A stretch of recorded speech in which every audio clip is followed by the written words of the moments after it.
తొలి రోజు 7,46,414 అర్జీలు. జిహెచ్ఎంసీ ఇతర పట్టణ ప్రాంతాల్లో 4,57,703 ప్రజాపాలనకు భారీ స్పందన. సో గ్రామీణ స్థాయి కంటే పట్టణ ప్రాంతాల్లోనే ఈ అప్లికేషన్ అధిక సంఖ్యలో వస్తున్నాయి.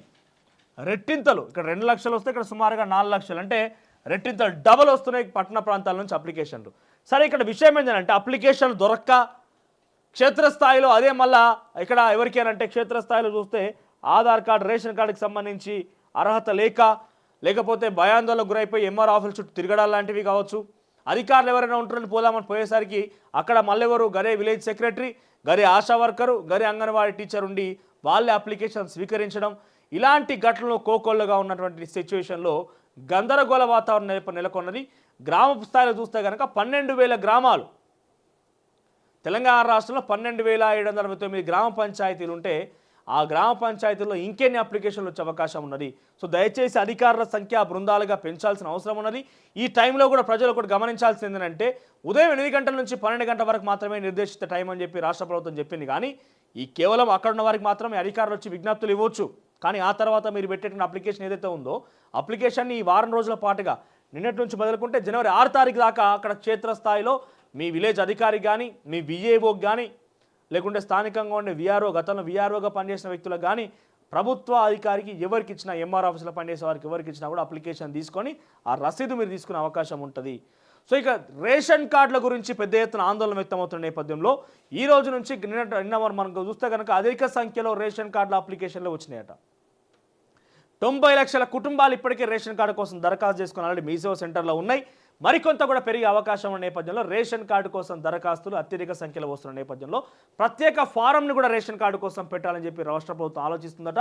ఈ రోజు నుంచి ఆ ప్రత్యేక ఫారం కూడా ప్రజలకు అందుబాటులో ఇస్తారంటూ కూడా ప్రచారం అవుతుంది. మరి దానికి సంబంధించి ఎంత మేరకు నిర్దిష్టంగా క్షేత్రస్థాయిలో అవైలబుల్గా ఉంటుంది, లేకపోతే అది నిజమా కాదని మాత్రం ఈరోజు ప్రారంభమైందో తెలుస్తుంది. కానీ సుమారుగా రేషన్ కార్డుల అప్లికేషన్లతోని పెద్ద ఎత్తున గందరగోళం నెలకొన్న పరిస్థితి. మరోవైపు రేషన్ కార్డు లేకుంటే ఏ పథకం రాదని చెప్పి చాలా నిర్దిష్టంగా ముఖ్యమంత్రి రేవంత్ రెడ్డి చెప్పిండు. రేషన్ కార్డే ప్రమాణికం అని చెప్పిండు కాబట్టి రేషన్ కార్డు కావాల్సిందే. సో రేషన్ కార్డు కోసం అత్యధిక సంఖ్యలో దరఖాస్తులు వస్తున్నాయి. అసలు వాస్తవానికి రాష్ట్ర ప్రభుత్వం చేయాల్సింది ఏంటంటే ముందుగా రేషన్ కార్డు అనేది ఒక పెద్ద సమస్య ఏదైతే ఉందో, ఇక్కడ మన గత ప్రభుత్వంలో రేషన్ కార్డే పెద్ద సమస్య. ఈ సమస్యను తీర్చాల్సింది పోయి ఈ సమస్యతో కొత్త సమస్యను క్రియేట్ చేసి రాష్ట్ర ప్రభుత్వం ప్రజలతో ఆట ఆడుకుంటున్నట్టు కనిపిస్తోంది. ముందుగా రేషన్ కార్డులు ఇష్యూ చేయాల్సింది. రేషన్ కార్డులు ఇష్యూ చేసిన తర్వాత ఆ తర్వాత అర్హులు ఎవరు, అనర్హులు ఎవరు, రేషన్ కార్డు కరెక్ట్గా ప్రభుత్వ అధికారులు కరెక్ట్గా పనిచేస్తే పారదర్శకంగా క్షేత్రస్థాయి నుంచి కనుక పనిచేస్తే ఈ రేషన్ కార్డులు ఏవైతే ఉన్నాయో 90 లక్షల అప్లికేషన్లు మీ సేవలో ఉన్నాయి. మరింతగా ఒకవేళ యాడ్ అయ్యి ఉంటే మరొక 5 నుంచి 10 లక్షలు యాడ్ కనుక అయ్యి ఉంటే ఈ చాలా నిర్దిష్టంగా గ్రామ పంచాయతీల నుంచి అధికారులు కనుక పనిచేసి ఉంటే 15 రోజుల్లో రేషన్ కార్డు మొత్తం అయిపోయేది. రేషన్ కార్డుల పరిస్థితి మొత్తం బయటకు వచ్చి కొలిక్కి వచ్చేది. 15 రోజులు రేషన్ కార్డు మొత్తం కూడా ఇష్యూ చేసే పరిస్థితి ఉండేది క్షేత్రస్థాయిలో పనిచేసినటువంటి అధికారులు నిర్దిష్టంగా పనిచేస్తే.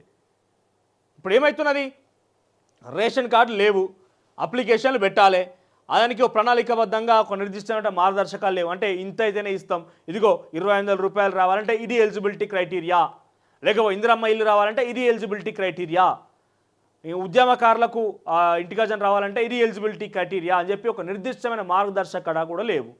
మరి ప్రజలు ఏం ఆందోళన చెందుతున్నారంటే మేము అన్ని రాసిస్తాం, మరి మాకు ఎట్లా తెలుస్తుంది మాకు వస్తుందా రాదా అని చెప్పి మేము రాసినది ఇస్తున్నాం. ఈ ఆధారాలు ప్రభుత్వం దగ్గర లేవని కాదు, ఒక రైతుకి ఎన్ని ఎకరాల భూమి ఉందని చెప్పి ప్రభుత్వం దగ్గర లేనిది కాదు, ఒక రైతుకి నిజంగా ఆయన రైతుగా ఉన్నాడా కూలీగా ఉన్నాడా అని చెప్పి ప్రభుత్వానికి తెలియని విషయమేం కాదు. అన్ని ప్రభుత్వం దగ్గర పకడ్బందీగా ఉన్నాయి. సమగ్ర కుటుంబ సర్వే అని చెప్పి 2014లో కేసీఆర్ చేసినటువంటి సర్వేనే మరోసారి ఈ రూపంలో రేవంత్ రెడ్డి చేస్తున్నాడు తప్ప పెద్దగా ఒరిగేది ఏం కనిపిస్తలేదు. ఒక నిర్దిష్టమైన మార్గదర్శకాలు, ఎస్ ఇంకో గివి మేము ఎలిజిబిలిటీ క్రైటీరియా పెట్టినాం, ఈ ఎలిజిబిలిటీ క్రైటీరియా మీరు అర్హులని ఎట్లా ప్రూవ్ చేసుకుంటారు, మీ ఆధార్ లేదని చెప్పి నేరుగా క్షేత్రస్థాయిలో అట్లీస్ట్ అక్కడ ఉన్నటువంటి గ్రామ పంచాయతీ ఉన్నటువంటి వ్యక్తులతో పాటుగా మండలం నుంచి ఒక అధికారిని లేకుంటే నోడల్ అధికారిని పంపించి వాళ్ళ క్షేత్రస్థాయిలో ఇంకో ఎస్ ఇది ఎలిజిబిలిటీ క్రైటీరియా, ఇంకో 60 సంవత్సరాల వారికి పెన్షన్ ఇస్తాం, సదరన్ సర్టిఫికేట్లో ఇంత మీకు డిసేబిలిటీ ఉంటే ఆ డిసేబిలిటీ వాళ్ళకి ఈ పెన్షన్ ఇస్తామని చెప్పి నిర్దిష్టంగా చెప్పాల్సింది.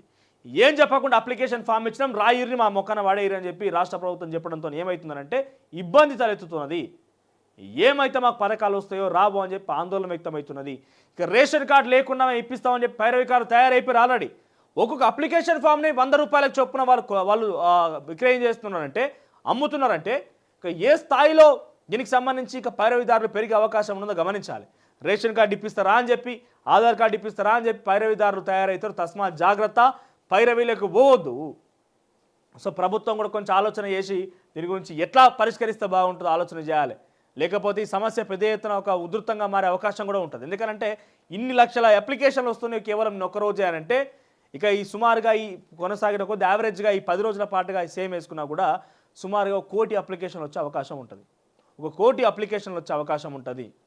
సో దయచేసి వీటన్నింటినీ కూడా పరిష్కరించాలంటే మీరు అందరూ కూడా ఒక సమన్వయం పాటించి ఏంది ఎట్లా చేస్తే బాగుంటుంది, మార్గదర్శకాలు విడుదల చేయాలన్నా, ఏ రకంగా అప్లికేషన్లు స్వీకరించిన తర్వాత వాటిని ఎట్లా మీరు పరిష్కరిస్తారు, రేషన్ కార్డు గురించి సంగతి ఏంది, లేకుంటే ఉద్యమకారుల గురించి సంగతి ఏంది, ఇందిరమ్మ ఇండ్ల గురించి సంగతి ఏంది, ఎట్లా ఎలిజిబిలిటీ క్రైటీరియా అని చెప్పి ప్రజలకు విన్నవించాల్సింది. సో ఒక డిజార్డర్లా మనం 1-2 అని రాయకుండా ఇక్కడ చూస్తే రేషన్ కార్డు ఫస్ట్ ప్లేసు, ఆ తర్వాత మార్గదర్శకాలు, ఆ తర్వాత అప్లికేషన్లు, ఆ తర్వాత పథకాలకు సంబంధించి ఇంప్లిమెంటేషన్ ఉండాల్సింది. కానీ వీళ్ళు ఎట్లా పోతున్నారంటే పథకాల ఇంప్లిమెంటేషను మొదట, ఆ తర్వాత దరఖాస్తులకు సంబంధించి 2, తర్వాత రెండవ అంశం ఏంటంటే గుర్తించడం, దరఖాస్తులు గుర్తించడం, ఆ తర్వాత రేషన్ కార్డు. అంటే రివర్స్ ఆర్డర్లో ప్రభుత్వం పోతున్నట్టు కనిపిస్తోంది. ముందుగా రేషన్ కార్డు తీసుకొని ఆ తర్వాత దరఖాస్తులకు సంబంధించి ఇచ్చిన తర్వాత పరిశీలించి మార్గదర్శకాలు విడుదల చేసినాక దరఖాస్తుల నుంచి పథకాల అమలు ఉండాల్సింది. రేషన్ కార్డు, మార్గదర్శకాలు, పథకాల దరఖాస్తులకు సంబంధించి అమలు. కానీ ఇక్కడ వీళ్ళు ఏం చేస్తున్నారు, అమలు చేస్తాం, తర్వాత మేము మార్గదర్శకాలు దరఖాస్తులు తీసుకుంటాం, తర్వాత మార్గదర్శకాలు చెప్తాం, ఆ తర్వాత రేషన్ కార్డు ఇస్తాం. దేనికన్నా పొంతన ఉన్నదా? సో ఇది కొంత గందరగోళ పరిస్థితి నెలకొన్న పరిస్థితి కాబట్టి దీన్ని సరిదిద్దాల్సిన బాధ్యత రాష్ట్ర ప్రభుత్వం మీద ఉంటుంది. సో వెంటనే దీని గురించి ఏం ప్లాన్